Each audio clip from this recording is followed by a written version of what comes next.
मित्र क्या होता है और मित्र किसे कहते हैं? कहते हैं मित्र एक ढाल की तरह होता है जो हमारे सुख में तो सदैव हमारे पीछे चले, पर जब जीवन में दुख आए तो सदैव हमारे साथ ढाल की तरह खड़ा रहे। हमारे जीवन में दुख सुख विपत्ति कुछ भी आए तो सदैव हमारे साथ रहे। आइए मित्र क्या होता है इस भजन के माध्यम से सुनते हैं। कि हरदम करे जे विपत्तिया में मदतिया हो, संगतिया सच्चा हो के चाहिए।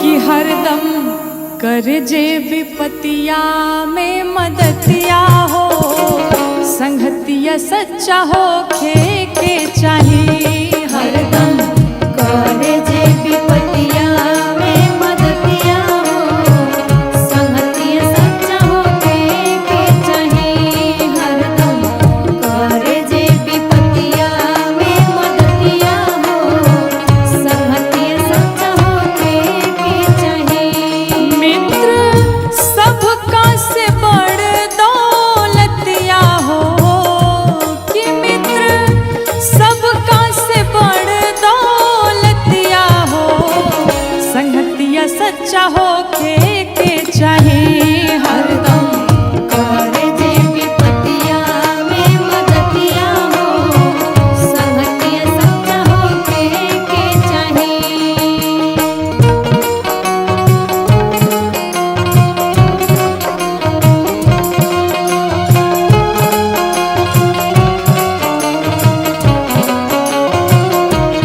हरदम करे जे विपत्तिया में मदतिया हो, संगतिया सच्चा हो के चाहिए। हरदम करे जे विपत्तिया में मदतिया हो, संगतिया सच्चा हो के चाहिए। और मित्र ऐसा होता कि अगर एक मित्र कुमार्ग पर जा रहा है, अगर गलत रास्ते पर जा रहा है तो एक अच्छा मित्र उसे सही मार्ग दिखाता है। कहते हैं कुपथ छोड़ाई के सो पंथ पर चलावे, पंथ पर चलावे, पंथ पर चलावे। अवगुण छुपावे तहरा गुण के बतावे। गुण के बतावे तोहरा, गुण के बतावे।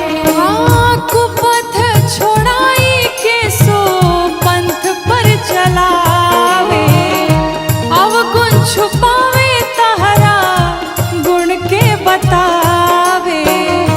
कि हरदम रोके टोके करता गलतिया हो, कि हरदम रोके टोके करता गलतिया हो, संगतिया सच्चा हो के चाहिए।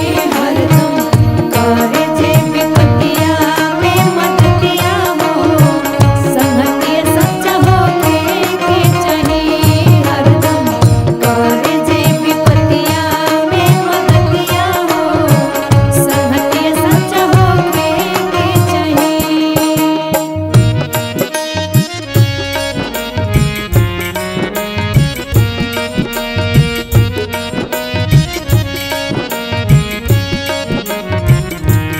हरदम करे जे विपत्तिया में मदतिया हो, संगतिया सच्चा हो के चाहिए।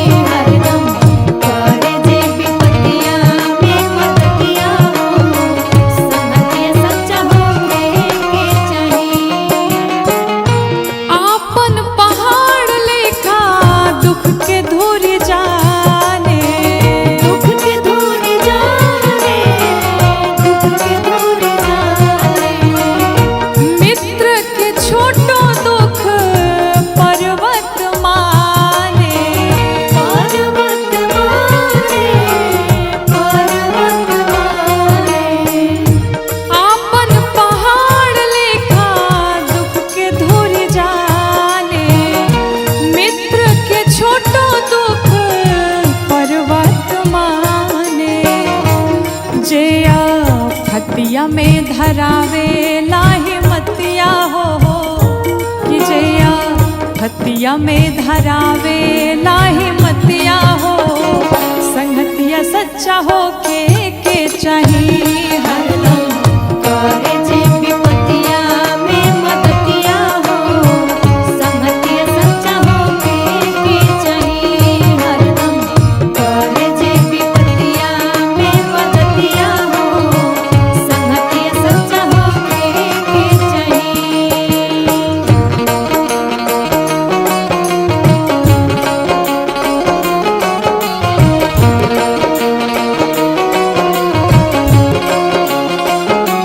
हरदम करे जे विपतिया में मदतिया हो, संगतिया सच्चा हो के चाहिए। हरदम करे जे विपतिया में मदतिया हो, संगतिया सच्चा हो के चाहिए।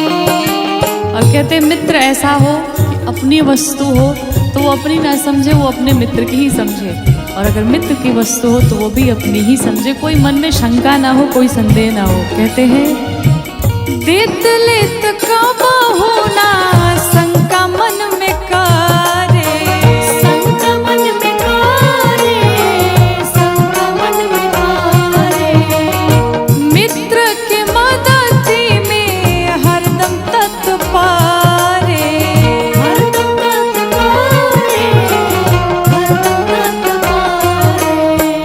देत लेत काबा होना शंका मन में करे, मित्र के मदति में हरदम तत्पारे, कि राखे मौका को मौका जे जतिया हो, कि राखे मौका को मौका जे जतिया हो, संगतिया सच्चा हो के चाहिए।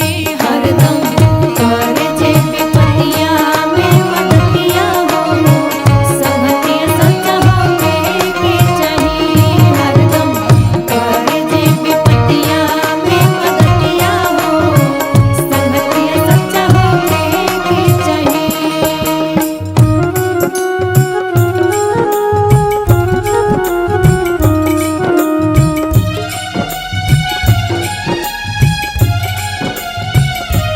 हरदम करे जे विपतिया में मदतिया हो, संगतिया सच्चा हो के चाहिए। हरदम करे जे विपतिया में मदतिया हो, संगतिया सच्चा हो के चाहिए। मित्र के दुख में जे होला ना दुखारी, होला ना दुखारी, होला ना दुखारी। ओकर मोह देखलो पाप ए शिकारी, पाप ये शिकारी, पाप ये शिकारी। मित्र के दुख में जे होला ना दुखारी, ओकर मोह देखलो पाप ए शिकारी, कि गौरी गांठ बांध तुलसी बाबा के बतिया हो, कि गौरी गांठ बांध तुलसी बाबा के बतिया हो, संगतिया सच्चा हो के चाहिए।